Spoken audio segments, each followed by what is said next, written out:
So hello, I haven't made a video for a while, and mostly because I've been busy, work, whatnot, camera angle's wrong, hopefully I'm still in frame, and although everything's been going great, I've been driving the car a lot less, but I have had a few problems. Now, not major problems, but also I haven't started it for a while, so let's see if it works. When I say a while, probably 5 days. I think we're okay. Right, so I'm off to work and parked under a tree as always. Ugh. And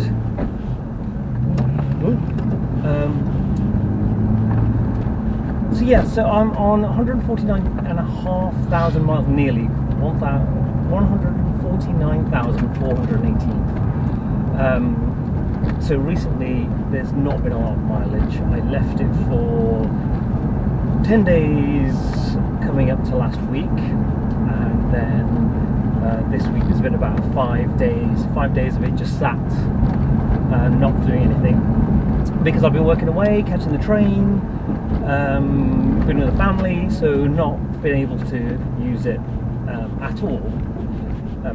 But when I did come to use it, after the 10 days, the problem that I had was, because it'd been parked under a tree and it hadn't dried out, it'd been raining for a really long time, and when I went to click the key, it wouldn't unlock.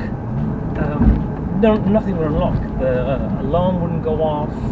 It would make a slight noise, and when I went to pull the handle, the glass would come down a little bit, so it wanted to open, but it was still locked.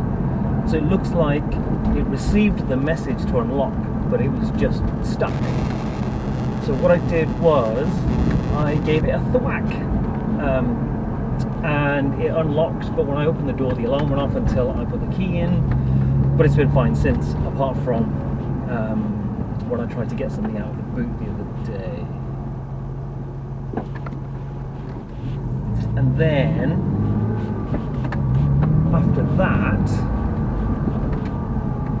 I did, after the, so it happened one more time where I had to give another thwack to the door, and it did work. So that was one of the problems. I think it was 3 problems in total. So the other one was when I was driving to work, and on the way it did a little judder as I accelerated away from a junction. I thought, oh, that sounded awful. Went to do it again, and it juddered like crazy. The check engine light came on, and I literally did pull over head and hands, and I thought, the dream's over, that's it, it's for the bin. But then for a second, after the shock of it happening, I did clear my head a little bit and thought logically, started it up again, and I thought, no, oil pressure is good, temperature is good, it doesn't sound like a bag of bolts, it's just stuttering, it has to be a coil pack. So I took it to North Way, which was on the way, so I kind of, instead of going left to work, I went right and put it up there, and Ray himself was there, and he was brilliant. Did a check, and yes, it was the first coil pack on the left bank, and that kind of makes sense, because I've got a leak in the header expansion tank. That only happens when I'm in lots of traffic and the pressure builds up and the temperature builds up, and that whatever the crack is, the pressure applies to it and it starts leaking. It leaks onto that first coil pack, so it kind of makes sense. So I need to fix that. I have bought one from Euro Car Parts for about £155. I think I'll be using that. I'll be getting that fitted soon.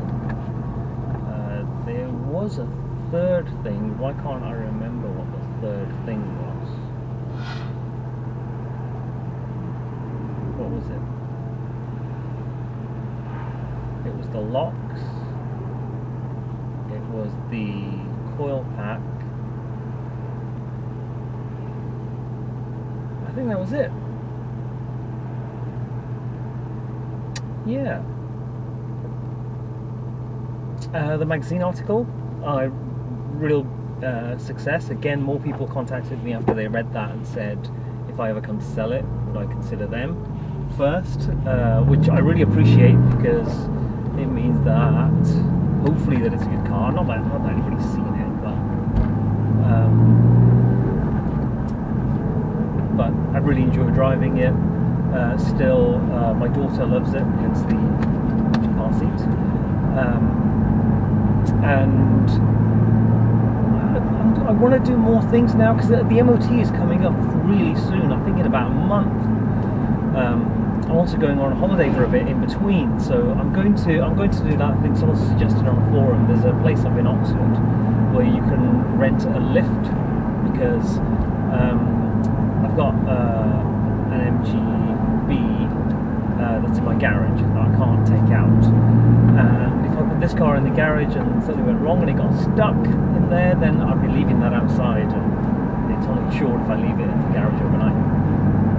But the things I need, the same old things that I need to do, I need to prepare it for the winter as well. So check for any surface rust underneath, sort that out and paint it up. But again, I mean, if I want to appeal to, I'm not appealing to, demonstrate to people, to your average Joe who would think a 911's out of reach, not someone who is a car aficionado or a Porsche nerd, and you know the kind that someone says, someone will say, who doesn't know that much about cars, and will go, oh, Porsche 911, cool. Someone who is a Porsche nerd and will say, oh, but it's only a 996. But at the end of the day, when I'm sat inside it and I'm driving it, it's brilliant. It's such good fun. When I get in it, every journey, it's fun. So if I want to demonstrate to the people who look at it and go, oh, a 911, and would think, oh, that's not accessible to me, I would never be able to own a 911, and I want them to think, yes, you can go and own a 911. Me doing all this stuff, preparing for the winter and getting underneath it, although I will try and video that and feedback on what it was like and what kind of stuff I had to do, because I think it's interesting to people. Certainly someone who knows a little bit and is willing to get their hands dirty and might think, you know what, I can make that work. Because when a car's past the 150,000 miles, which this will be soon, you're not going to take it to a Porsche dealership. You'll probably take it to a specialist, but there'll be a whole load of generic stuff that you might just take it to a local garage. Or you might think, do you know what, there's tons of stuff on YouTube, there's tons of stuff on forums, I'll probably do it myself. So I think that would be genuinely interesting to people. Again, I'm just from my point of view, it's something I would have probably looked at had I thought about more the detail of me buying a Porsche and what that would entail, which I didn't. But again, that's probably a good thing to an extent. A good thing because I would have just talked myself out of it, or your budget starts going up and you start saying, oh, do I get a better one, lower mileage, more service history, better condition, and as you go up that price, you start to overlap with the 997, and then you start saying, should I get a rough and ready 997? And then by the time you've reasoned that out, you haven't bought one, and you've talked yourself out of it. And that's probably what I would have done if I tried to reason it out. But at the same time, there is some research that should be done, and that's just some really basic stuff, looking at the service history properly and not just saying, oh, there's some service history, great, because I went with the intention of buying this car no matter what condition it was in, as long as it drove. Now, as it turned out, when I went to pick it up, it didn't drive, but that's beside the point. So I'm still on the journey. And I'd still say you can't buy that 911 on Porsche World magazine anymore because the next one is out. You could buy it online.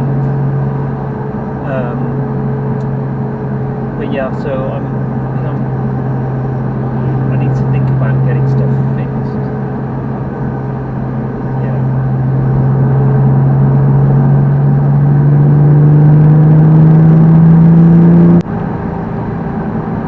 What was the third thing?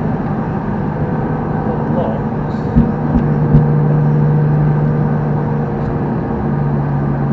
Coil pack.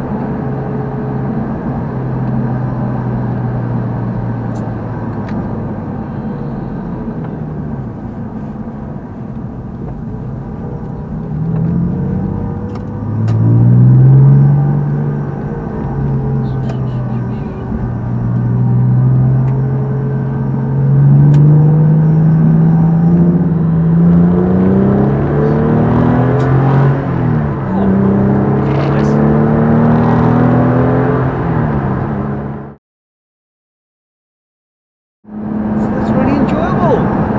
It's blast down this road every day when I go to work, and as soon as there's a clear bit of road, I can accelerate to the speed limit. I don't even need to go over the speed limit, and it's not about.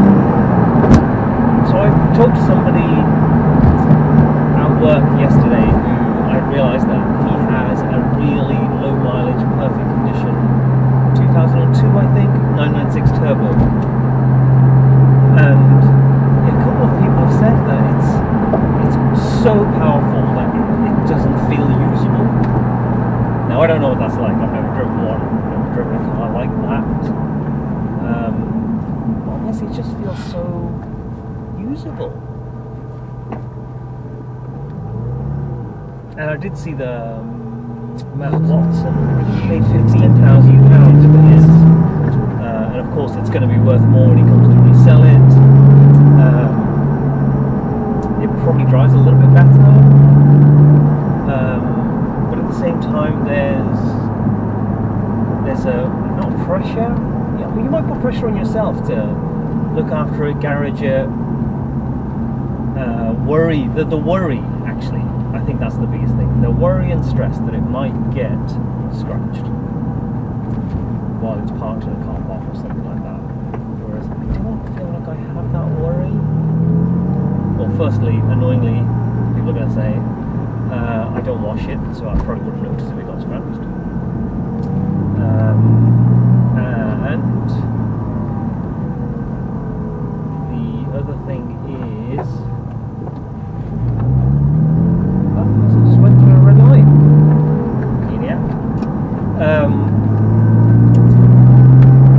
I've forgotten what I was saying.